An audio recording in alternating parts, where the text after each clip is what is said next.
In this movie, we'll add a gradient fill to the background, and we'll lay down a couple of base strokes. And we'll see how stacking order here inside the appearance panel can affect the behavior of fill and stroke attributes along with dynamic effects. And if that sounds a little mysterious right now, believe me, it will make perfect sense in the end. All right, so I'll switch over to our document so far, and I'll make sure that the polygon is selected by pressing Control-A or Command-A on the Mac, and assuming that you're working in the most recent version of Illustrator CC, you should see the word polygon over here on the far left side of the control panel.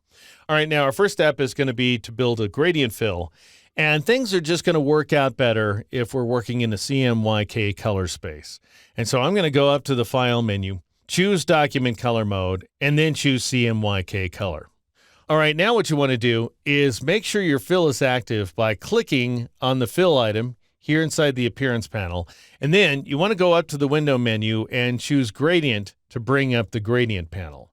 Now we need our gradient panel to be bigger than this, and so if yours is shallow like mine, go ahead and click this double up arrow icon a couple of times in order to make it nice and big, and then just go ahead and click on this gradient ramp right there in order to assign a dummy gradient, which by default is going to go from white to black. That, of course, is not what we want. So go ahead and double-click on this first color stop, this little guy below the gradient ramp, in order to bring up this color panel.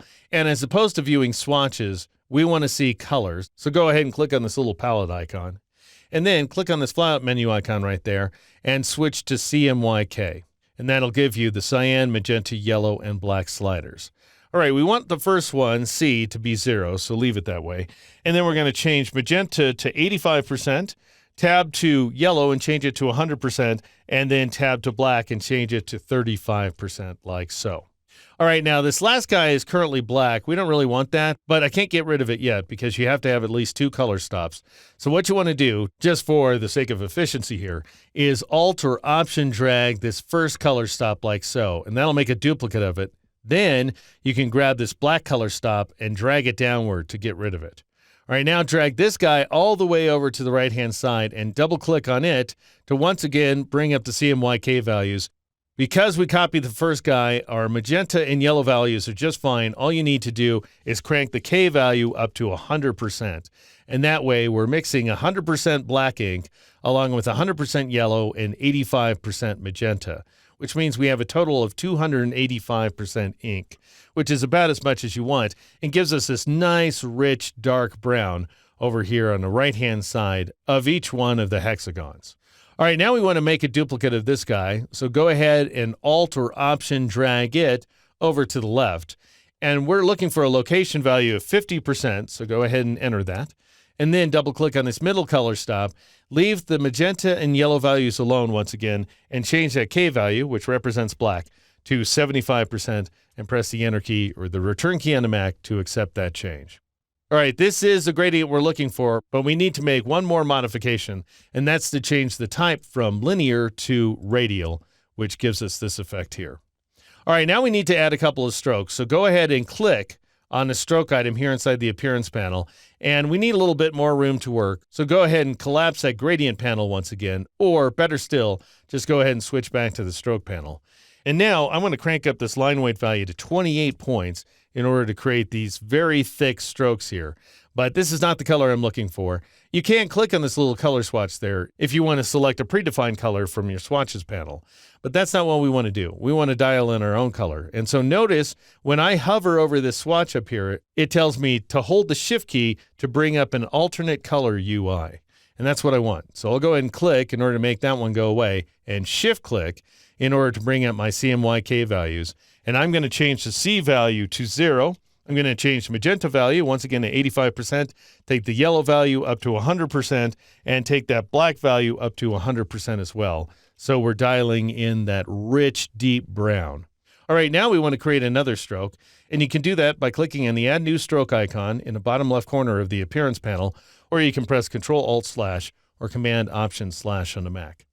All right, this time I want yellow, so I'm going to Shift-click once again on that little color swatch there to bring up the CMYK values, and I'm going to leave the cyan value alone, take the magenta value down to 35%, take the yellow value down to 85%, and take the K or black value down to 0%. And that'll give us this very bright yellow right here. All right, now I'll take that line weight value down to 8 points in order to produce this effect. All right, now as you can see, we've got some problems. We have these obvious seams between the strokes, and each and every one of the hexagons is filled with a radial gradient. What we want is this, seamless transitions between the strokes and one big radial gradient in the background. And to make that happen, we need to change the order of the attributes and the effects. And to make a long story short, you need to click on the first transform and shift-click on the last one. And then just go ahead and drag them and drop them on top of the attributes like so. And the reason this works out is this way. This is kind of weird the way things work in the appearance panel. They're a little bit upside down.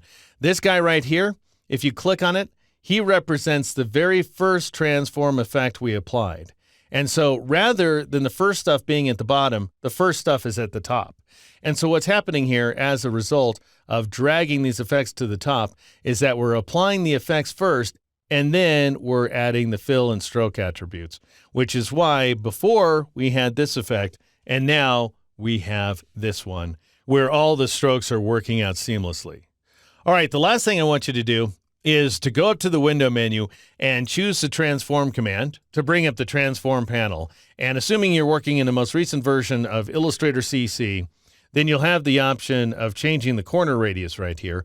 And I want you to take that value up to 20 points and press the Enter key or the Return key on the Mac to round off the corners of that first hexagon, which ends up creating this nice rounded honeycomb effect. And that's how you fill a shape with a radial gradient, as well as how you adjust the stacking order of attributes and dynamic effects here inside the appearance panel.